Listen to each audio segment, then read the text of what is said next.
Olá pessoal, meu nome é Camila Codesso e nesta aula nós vamos discutir o tema momento linear. O objetivo da aula é apresentar esse conceito de momento linear. Esse tópico de momento linear ele vai ser discutido em duas videoaulas. Nessa primeira videoaula nós vamos apresentar o conceito de momento linear e aplicar essa definição de momento linear para um sistema de duas partículas.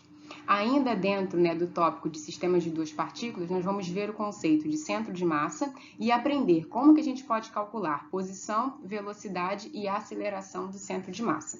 No próximo vídeo, nós vamos aplicar o conceito de momento linear para sistemas de muitas partículas e vamos discutir sobre a conservação do momento linear. Então, vamos começar fazendo a discussão de momento linear. A gente sabe que para colocar um corpo em movimento com uma determinada velocidade, a gente sabe da nossa experiência cotidiana que o nosso esforço ele vai ser tanto maior quanto maior for a massa do corpo e o módulo da velocidade. Da segunda lei de Newton, nós temos o seguinte: dado uma partícula de massa m, que está sujeita a uma força total F, nós temos pela segunda lei de Newton que a massa vezes a aceleração da partícula é igual à força resultante. Bom, nós podemos escrever a aceleração da partícula em função da derivada temporal da sua velocidade. Então, só o que eu fiz aqui foi escrever a aceleração em função da derivada temporal da velocidade. Nós sabemos ainda que a massa é uma constante, então eu posso pegar essa massa e colocar ela aqui dentro da minha derivada. Feito isso, eu posso definir uma nova quantidade, e essa quantidade que eu estou definindo aqui é essa quantidade, é o produto da massa pelo vetor velocidade. Essa quantidade ela recebe um nome que é o momento linear. Então, o momento linear ele vai ser o vetor definido pelo produto entre a massa de uma partícula e o seu vetor velocidade.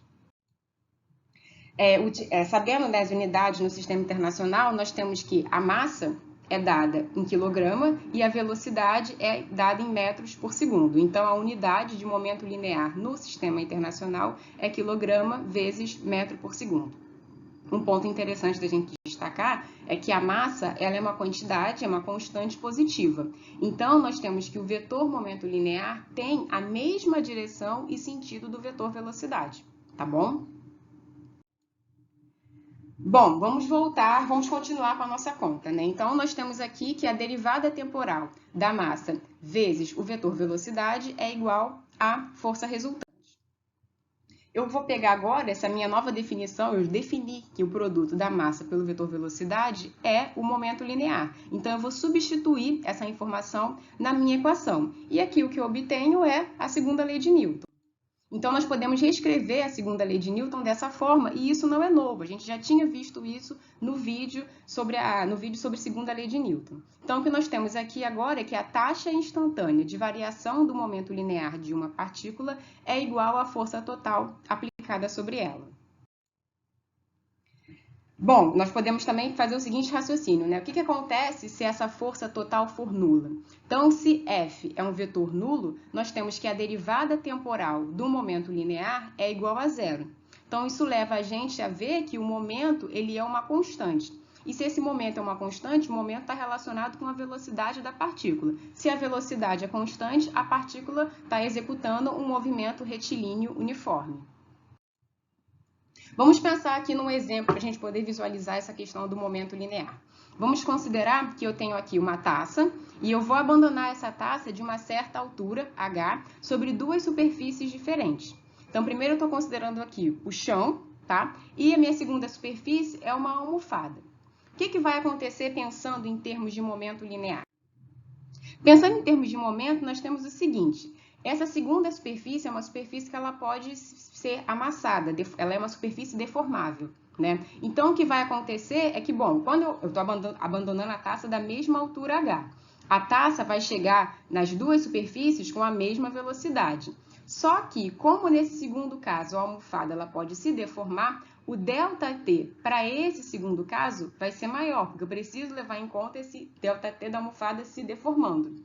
Então, o intervalo de tempo ele é maior nesse segundo caso. Como o intervalo de tempo é maior nesse segundo caso, nós temos que a força vai ser menor nesse segundo caso. Então, o que acontece é que se você abandonar uma taça em cima de um chão ou em cima de uma almofada, você tem uma probabilidade maior, nesse segundo caso, da taça não quebrar, tá? E ela pode não quebrar porque a força sobre ela vai ser menor, porque o intervalo de tempo para esse segundo caso é maior, embora nos dois casos a taça chegue sempre com a mesma velocidade sobre a superfície.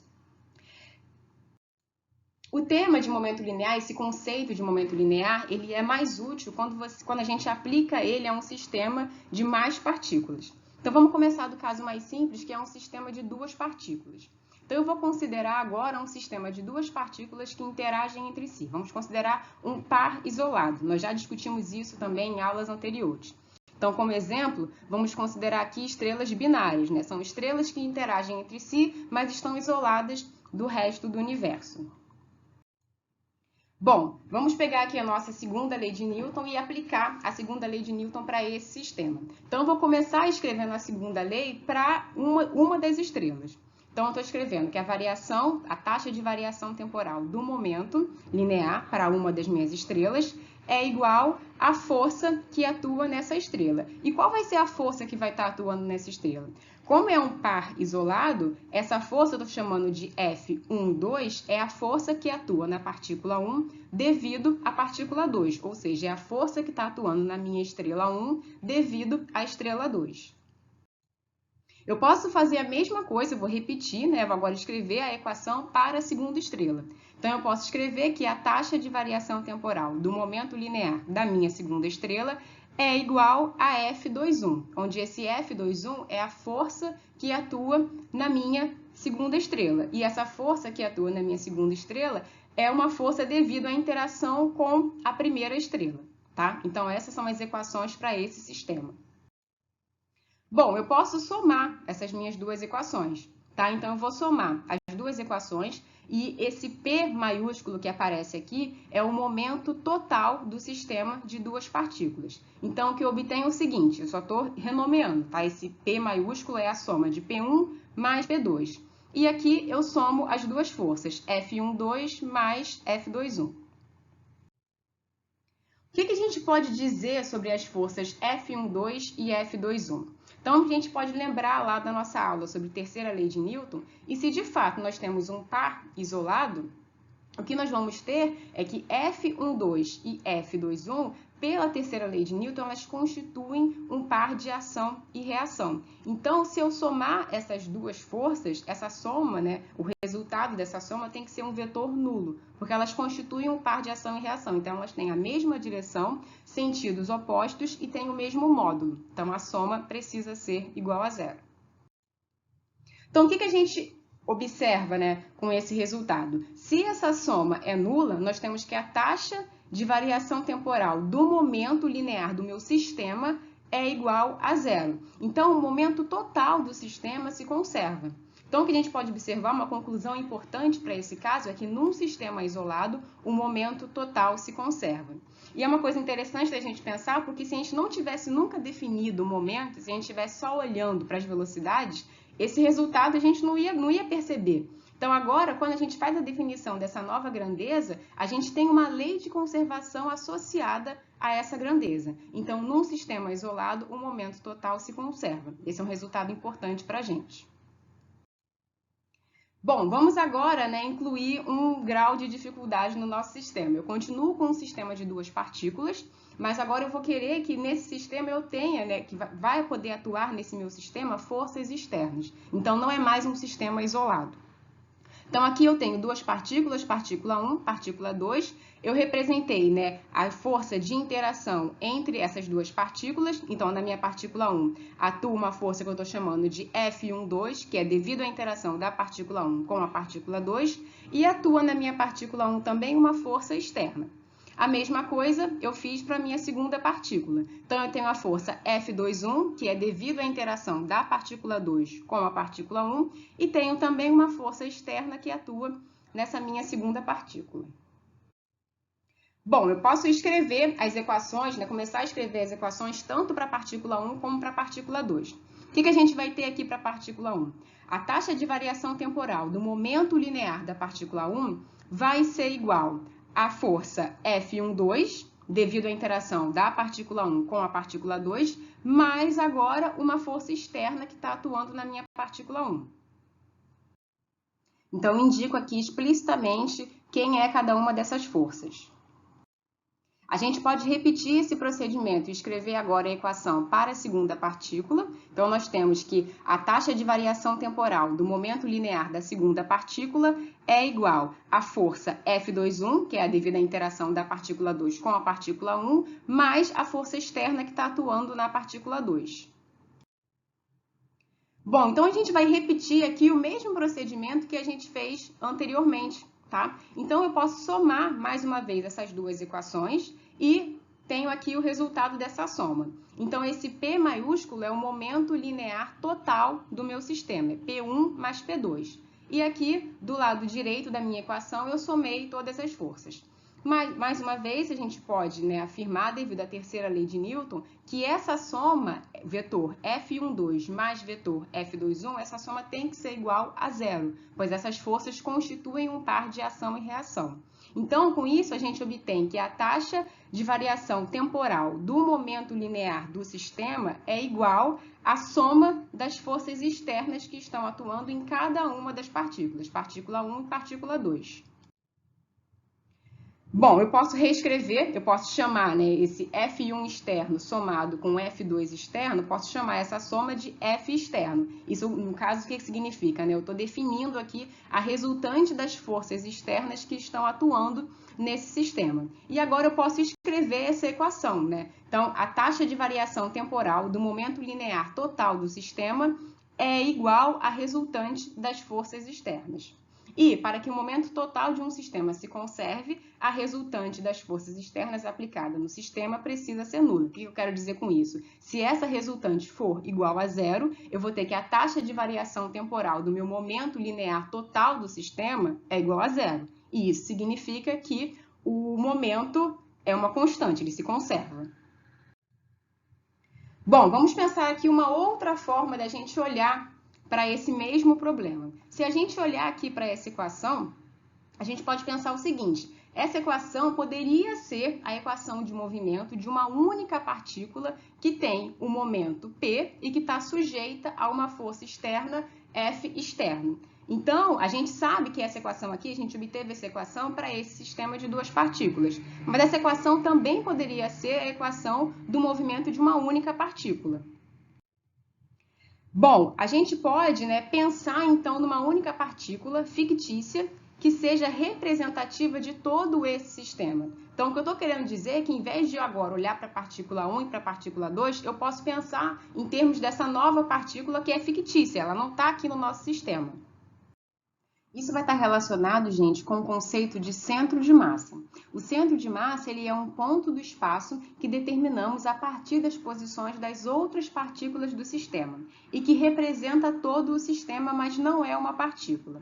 Então, qual que é a ideia? Quando a gente olha para essa equação, a gente vê que essa equação poderia ser a equação de uma única partícula que tem momento linear P e que está sujeita à ação de uma força externa. Mas eu não quero que vocês pensem numa partícula, eu quero que vocês associem essa equação agora a um ponto. E esse ponto do espaço é o centro de massa do nosso sistema. Tudo bem? Então é importante ter em mente que a gente chama de partícula fictícia porque não é uma partícula, é um ponto, tá bom? Então, como que a gente vai fazer isso? Bom, a gente vai começar escrevendo o momento linear das duas partículas que estão compondo o nosso sistema. Então, aqui, para a minha partícula 1, eu posso escrever que o momento linear da partícula 1 é igual à massa da partícula 1 vezes a derivada temporal da posição, do vetor posição da partícula 1. Isso aqui nada mais é do que a velocidade da partícula 1, gente. E eu posso escrever a mesma coisa para a minha partícula 2, tá? O que eu vou fazer? Mais uma vez, o mesmo procedimento. Eu vou somar as duas equações. Quando eu somo as duas equações, eu vou ter que o momento linear total do sistema, ou seja, P1 mais P2, é igual à derivada temporal dessa quantidade aqui, tá? Bom, olhando aqui para essa expressão, se a gente quer que ela seja a expressão que representa, né, o movimento de uma única partícula, eu gostaria de poder substituir essa equação que eu escrevi aqui em cima por essa daqui de baixo, onde eu tenho o momento linear da minha partícula fictícia é igual à massa dessa partícula vezes a derivada temporal do vetor posição dela. Então, eu quero poder escrever essa equação aqui de baixo no lugar dessa equação de cima. Bom, quem vai ter que ser essa massa dessa partícula fictícia? Essa massa vai ser a massa total, M1 mais M2. E quem que vai ter que ser o vetor posição dessa minha partícula? Aqui eu apresento para vocês a expressão do vetor posição. Então, essa expressão aqui é o vetor posição do centro de massa. Tá? Então, é assim que a gente determina qual que é a posição do centro de massa, que é um ponto do nosso sistema que representa todo o sistema. Como que a gente pode determinar ainda, né? Velocidade e aceleração do centro de massa? Então, dado que a gente determinou o vetor posição do centro de massa, para determinar o vetor velocidade, basta derivar o vetor posição no tempo. E para determinar o vetor aceleração do centro de massa, eu posso derivar o vetor velocidade no tempo. Então, aqui estão as expressões para a gente determinar tanto a velocidade do centro de massa como a aceleração do centro de massa. Vamos fazer um exemplo para poder esse conceito ficar um pouco mais claro para vocês. Então, vamos considerar que nós temos duas partículas de massa m e elas estão distribuídas conforme indica a figura abaixo. E a gente vai querer calcular a posição desse centro de massa. Então, a gente tem que resolver, a gente tem que aplicar essa equação nesse nosso sistema. Então, a primeira coisa é saber quais são os vetores de posição, tanto da partícula 1 como da partícula 2. Então, olhando aqui para a nossa figura, nós temos que o vetor posição da partícula 1 ele é igual a 4j chapéu. Enquanto que o vetor posição da partícula 2 ele vai ser igual a 2i chapéu mais 2j chapéu. Então, eu vou substituir o vetor posição dessas duas partículas na minha equação. Eu posso simplificar a massa vai aparecer aqui tanto no numerador como no denominador, a gente pode simplificar e a gente ainda tem que dividir aqui por 2 e a gente obtém com isso o vetor posição do centro de massa, tá? Então, aqui eu indiquei o centro de massa, eu localizei ele, tá? Nesse nosso plano cartesiano. E o que a gente pode observar? O centro de massa, ele se localiza sobre a reta que vai unir essas duas partículas, que une a partícula 1 com a partícula 2. E como a gente pode ver, o que a gente tem aqui na expressão para calcular o vetor posição do centro de massa é uma média ponderada. Então, o centro de massa, ele vai se localizar mais próximo da partícula de maior massa.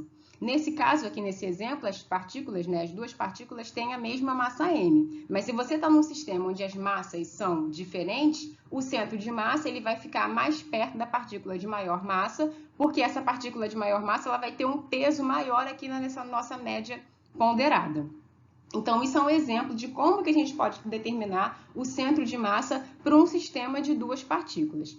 Na próxima aula, a gente vai aprender como que a gente pode calcular o centro de massa para um sistema de muitas partículas, ver como que funciona, né? Como que a gente aplica esse conceito de momento linear para um sistema de duas partículas também.